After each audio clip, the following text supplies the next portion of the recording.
Assalamualaikum warahmatullahi wabarakatuh. Kembali lagi ke channel kami, channel tutorial dan berbagi informasi. Pada kesempatan kali ini kami akan memberikan informasi tentang perbedaan PPG dalam jabatan dan prajabatan model baru tahun 2022.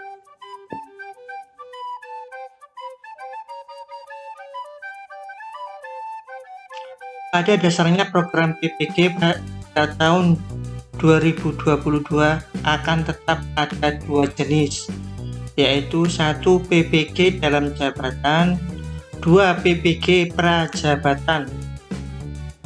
PPG dalam jabatan diperuntukkan untuk guru yang sudah mengabdi, sudah menjadi guru, terdaftar di Dapodik, serta mengaktifkan SIM PKB dan memenuhi syarat-syarat lainnya, antara lain sudah mengajar mulai tahun 2015 ke bawah.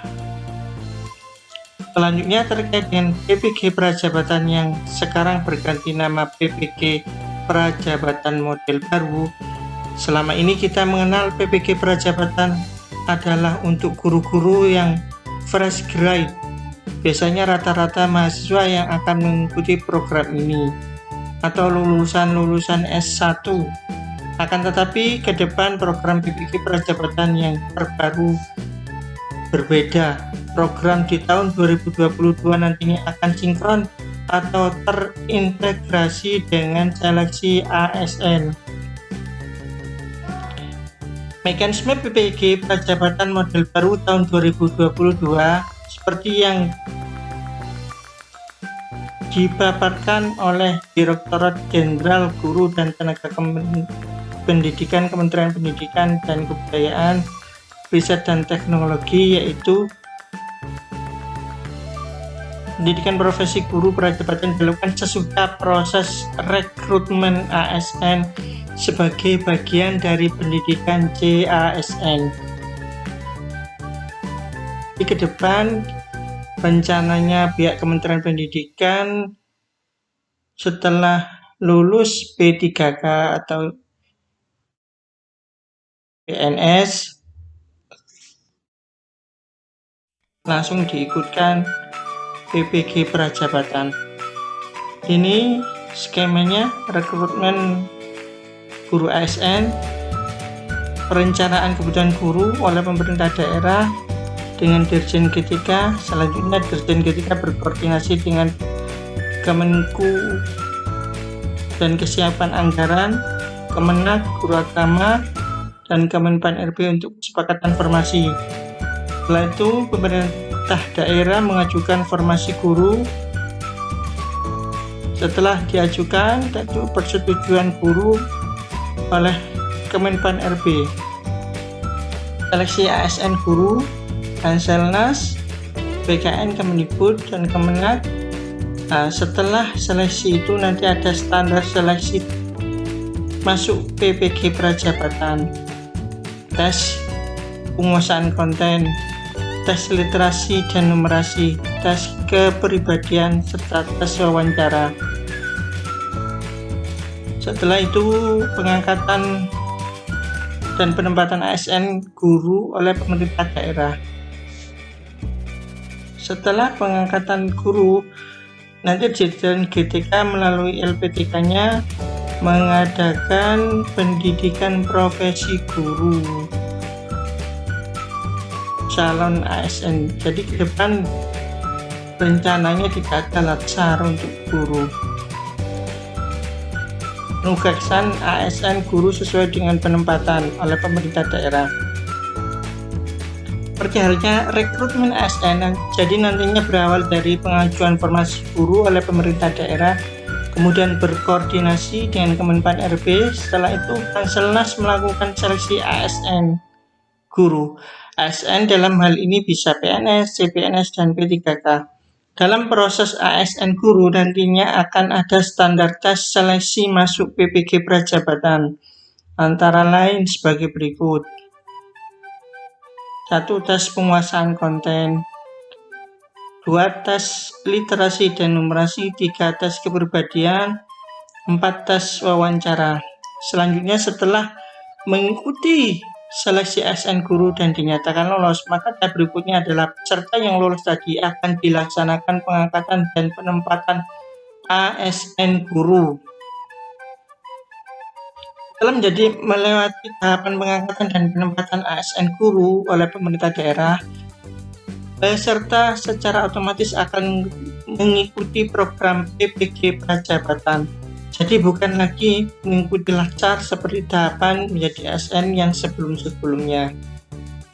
Ini slide-nya, pembinaan tata kelola dan jenjang karir guru Indonesia, rekrutmen guru ASN P3K, mengisi formasi guru hingga tahun 2021.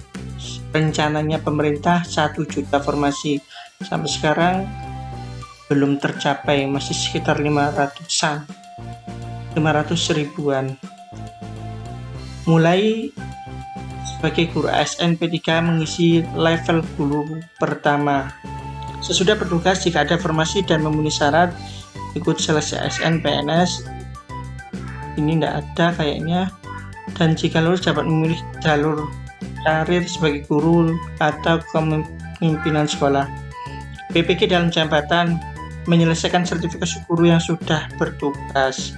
Ini bagi yang sudah lama mengabdinya tapi belum terpanggil sertifikasi, angkatan tahun 2015 ke bawah. PPG Prajabatan mengisi formasi guru yang pensiun mulai tahun 2022 langsung tersertifikasi, mulai sebagai guru ASN P3K, mengisi level guru pertama, selanjutnya akan ikut seleksi ASN PNS, dan jika lulus dapat memilih jalur karir sebagai guru dan kepemimpinan sekolah. Selanjutnya, peserta yang lolos sampai dengan mengikuti PPG Prajabatan maka nantinya akan sertifikasi. Kemudian peserta yang telah sertifikasi melalui program baru ini maka akan kembali bertugas di daerah pada unit tugas penempatannya masing-masing. Pertanyaan yang muncul di kalangan guru, bahwa banyak yang beranggapan bahwa dengan adanya kebijakan baru ini lebih mudah untuk sertifikasi. Mungkin sebagian orang berkomentar, model PPG Prajabatan tahun 2022 itu lebih dipermudah karena ketika usai menerima SK langsung mengikuti PPG Prajabatan, lalu setelah lulus langsung mendapat sertifikat pendidik. Atau ada juga yang berkomentar berarti ASN kedepannya lebih enak karena setelah lulus ASN bisa langsung PPG, sementara yang sudah mengabdi harus lulus pretest dulu. Hal yang wajib difahami, perlu difahami bahwa sebenarnya masing-masing memiliki tantangan tersendiri. Jika bagi guru yang sudah mengabdi dan harus menempuh jalur PPG dalam jabatan, tantangannya adalah harus lulus pretest. Begitupun yang mengikuti PPG Prajabatan model baru ini, jangan sampai ada anggapan bahwa lulus seleksi ASN itu mudah. Tentunya ada persaingan dan seleksi yang cukup ketat.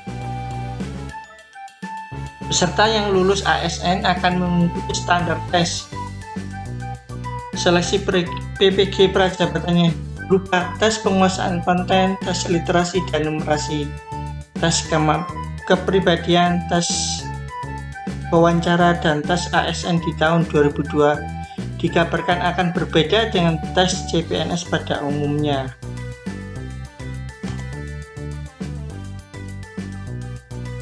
Kemudian setelah lulus seleksi ASN maupun seleksi tersebut barulah bisa mengikuti PPG Prajabatan.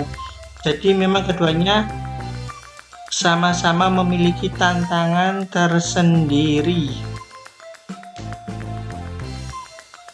Ini slide kebutuhan guru untuk 5 tahun ke depan, tahun 2020 yang sudah sekarang 2021, pensiun 72.776,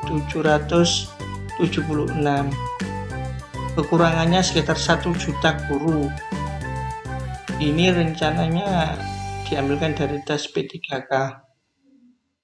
Pensiun tahun 2021 69.757 guru, kekurangan sekitar 1 juta, masih belum terpenuhi kayaknya tahun ini. Yang lulus P3K sekitar 500 ribuan. Tahun 2022 pensiun kekurangannya 1.167. Dan semoga teman-teman yang ikut tes P3K tahun 2021 dan yang belum lulus bisa ikut tahun 2022 dan dinyatakan lulus menjadi ASN P3K. Saya rasa cukup. Semoga informasi ini bermanfaat, dan apabila bermanfaat silakan share, like, dan subscribe channel kami supaya kami dapat mengembangkannya. Assalamualaikum warahmatullahi wabarakatuh.